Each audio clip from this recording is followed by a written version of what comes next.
नमस्कार। वर्ल्ड इन्फोनेक्सेस के एक और रोमांचक एपिसोड में आपका स्वागत है, जहां हम विश्व की सबसे महत्वपूर्ण समस्याओं की गहराई में उतरते हैं।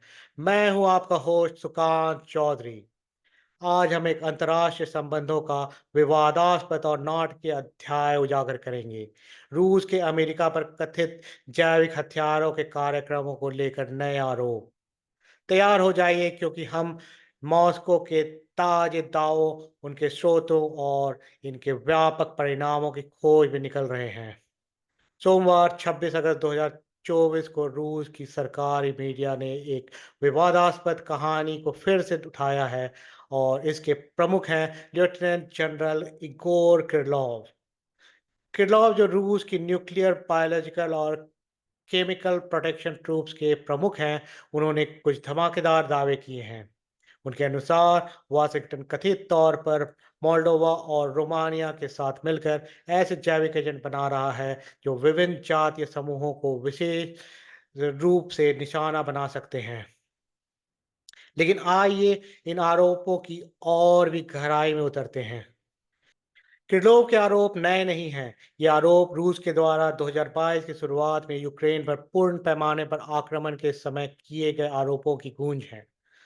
तब मॉस्को ने यूक्रेनी और अमेरिकी वैज्ञानिकों पर प्लेग, एंथ्रेक्स और कॉलेरा से संबंधित एक खतरनाक योजना का आरोप लगाया था। अब क्रेमलिन की कहानी निकल के आ रही है, और इसमें मानव रक्त और टिश्यू के नमूनों को यूक्रेन से पश्चिमी लैब्स में भेजने की कथित योजना पर ध्यान केंद्रित किया गया है, जिसे पेंटागन से जोड़ा गया है। इन आरोपों का एक प्रमुख संदर्भ भी है। किरलॉव एक जटिल जाल का सुझाव देते हैं, जिसमें मेडिकल संस्थान, पश्चिमी मध्यस्थ और लॉजिस्टिक कंपनियां शामिल हैं, जो मोल्डोवन राष्ट्रपति माया संडू से जुड़ी हैं, जो खुद क्रेमलिन के खिलाफ अपने देश में कथित साजिशों के बारे में खुलकर बोल चुकी हैं। लेकिन यहाँ एक बड़ी बात है, ये दावे स्वतंत्र रूप से सत्यापित नहीं हुए हैं।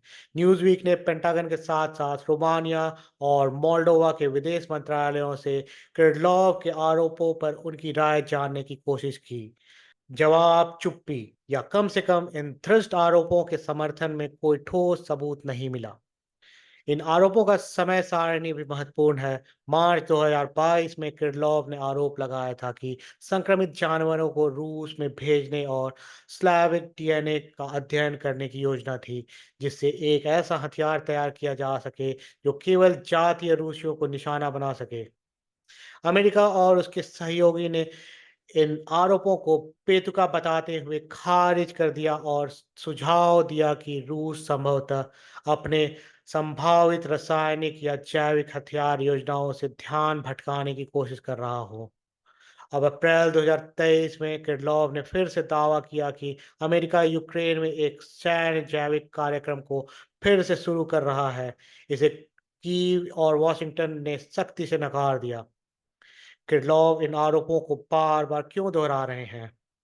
एक सिद्धांत के अनुसार रूस के उप विदेश मंत्री सर्गी रिबकॉव ने हाल ही में अमेरिका सैन्य जैविक गतिविधियों के बारे में चिंताओं का इजहार किया है, जो रूसी सीमा के करीब हो रही है। इसके साथ ही किरलोव के अफ्रीका में अमेरिका की बढ़ती जैविक उपस्थिति के दावे ने एक बढ़ती हुई पागलपन या रणनीतिक गलतफहमी के पैटर्न को सुझाया है। तो इस नई कहानी के पीछे क्या कारण हो सकता है? क्या यह रूस की ओर से विश्वास और भ्रम फैलाने की एक रणनीतिक चाल है, या एक वास्तविक प्रयास है कथित खतरों को उजागर करने का? या फिर यह अन्य भू राजनीतिक मुद्दों से ध्यान भटकाने की कोशिश हो सकती है? चलिए हम इसके परिणामों पर ध्यान देते हैं। वैश्विक भू राजनीतिक मंच पर तनाव का माहौल है, और रूस इन दावों का उपयोग पश्चिमी प्रभाव का मुकाबला करने की अपनी व्यापक रणनीति के एक हिस्से के रूप में कर रहा है। संयुक्त राष्ट्र सुरक्षा परिषद ने इन आरोपों को पूर्ण बकवास करार दिया है, और वैज्ञानिकों के एक समूह ने सार्वजनिक रूप से रूसी सरकार पर इन कहानियों को गढ़ने का आरोप लगाया है। फिर भी इन दावों की लगातार उपस्थिति उन्हें खबरों में बनाए रखती है। जब दुनिया देख रही है, तो एक बात स्पष्ट है, जैविक युद्ध के आरोपों की कहानी अंतर्राष्ट्रीय कूटनीति और प्रचार के क्षेत्र में एक शक्तिशाली उपकरण है। चाहे ये दावे सच हैं या केवल एक रणनीतिक चाल, ये वैश्विक राजनीति की तीव्र और अक्सर रहस्यमय दुनिया को उजागर करती है। हम इन घटनाओं पर लगातार नज़र रखेंगे और आपको नवीनतम जानकारी प्रदान करेंगे। जिज्ञासु बने रहें, सूचित रहें और अगली बार हमारे साथ जुड़ें जब हम वैश्विक मंच से एक और आकर्षक कहानी पर चर्चा करेंगे। यदि आपको यह एपिसोड पसंद आई हो तो लाइक करना, सब्सक्राइब करना और नोटिफिकेशन बेल को दबाना न भूलें। अधिक विस्तृत विश्लेषण और अपडेट्स के लिए हमें सोशल मीडिया पर फॉलो करें। अगले बार तक सवाल पूछते रहें और खोजबीन करते रहें। मैं हूं सुकांत चौधरी। वर्ल्ड इन्फोनेक्स सुनने के लिए धन्यवाद।